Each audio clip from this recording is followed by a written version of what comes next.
Welcome to our news update. Today we'll be discussing some of the latest headlines from around the world. First up, Serbia's education minister has resigned following mass shootings. In other news, a Russian strike has destroyed a Ukrainian Red Cross storage point with humanitarian aid in Odesa Oblast. Meanwhile, Turkey has refused to send Russian S-400s to Ukraine as proposed by the U.S. In South Korea, a Pride event was stopped in favor of a Christian concert. On a positive note, Brazil's Lula has recognized 6 new indigenous reserves. Finally, Iran has hanged 194 people in 2023 alone, executing a person every 6 hours. Stay tuned for more updates, and let's get started. Serbia's education minister has resigned following 2 mass shootings that left 17 people dead, and the government has urged citizens to turn in all unregistered weapons or face prison. Education Minister Branko Ružić cited the catastrophic tragedy that has engulfed our country as the reason for his resignation. The shootings at a primary school in Belgrade and a rural area south of the capital have stunned and anguished the Balkan nation, which has the highest number of registered arms per capita in Europe. The motives of the attacks remain unknown, and the boy who carried out the school shooting is too young to be criminally charged and has been placed in a mental clinic. The government has promised a gun crackdown and increased security in schools and across the country. Serbian President Aleksandar Vučić has criticized the political opposition for planning protests against his government's handling of the crisis, and has been accused of promoting anti-democratic and illegal emergency measures. Well, it seems like the education minister in Serbia wasn't the only one who needed a lesson in conflict resolution. In other news, Russia just took out the Red Cross's storage point with a humanitarian airstrike. Yikes. A storage point with humanitarian aid from the Ukrainian Red Cross has been destroyed as a result of a Russian attack on Odesa Oblast on Sunday. The Ukrainian Red Cross confirmed the destruction of the leased storage point, which had an area of 1,000 square meters. The missile strike caused a fire that completely destroyed the humanitarian aid stored in the warehouse. No representatives of the Ukrainian Red Cross were on site at the time of the attack.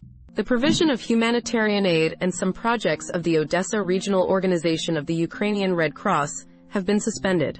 The destruction of the storage point highlights the ongoing conflict between Ukraine and Russia, and the impact it has on the delivery of essential aid to those in need. Well, it looks like Russia's humanitarian aid comes with a bit of a catch. Speaking of things that won't be delivered, Turkey has politely declined the U.S.'s proposal to send Russian S-400s to Ukraine. Turkey has rejected a proposal from the U.S. to send the S-400 anti-missile defense system, which Turkey bought from Russia, to Ukraine. The U.S. argued that the S-400 system should exclude Turkey from the F-35 fighter jet program, and suggested that Turkey hand control of the system over to the U.S. or another country, such as Ukraine. Turkish Foreign Minister Mevlut Cavusoglu stated that these proposals were unacceptable because they were intended to encroach on Turkish sovereignty. Turkey signed a contract with Russia in 2017 to acquire the state-of-the-art S-400 system, after its efforts to buy an air defense system from the U.S. proved futile. Ankara does not want to return to the F-35 program, but wants Washington to pay back the money that Turkey paid for fighter jets before it was removed from the program. Turkey also wants to buy F-16 jets and upgrade kits from the U.S., but the request is not progressing in Washington as fast as it should. Well, from one international dispute to another, but at least this next story has a happy ending for the Christians. The Seoul Queer Culture Festival, SQCF, South Korea's largest LGBTQ+ event, has been denied permission to use the Seoul Plaza venue for their celebration. The government instead gave priority to a Christian youth concert held by the CTS Cultural Foundation, which has opposed LGBTQ+ identities and the Pride event.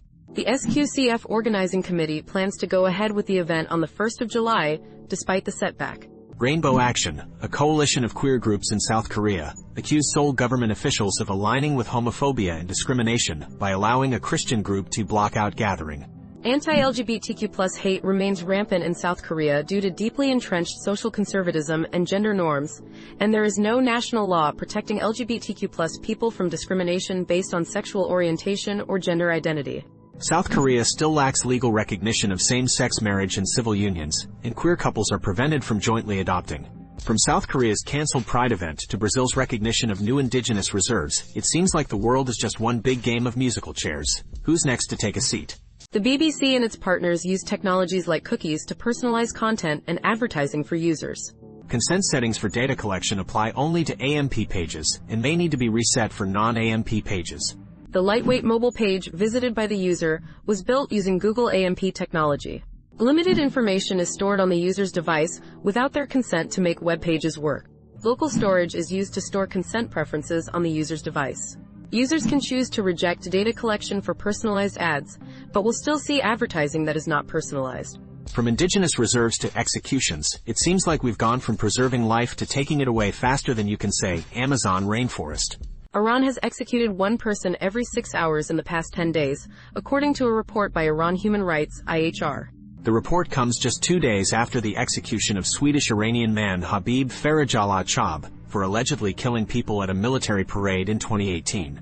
Over 42 people, half of whom belong to the minority Baluch community, have been hanged to death by Iranian authorities in the last 10 days. Iran witnessed over 194 executions in 2023 alone, with only 2 of these death penalties formally announced by authorities. Most of the executions were carried out on people accused of drug offenses. The head of IHR said that the purpose of the executions is to create societal fear, not to fight crime, and that the international community has remained silent.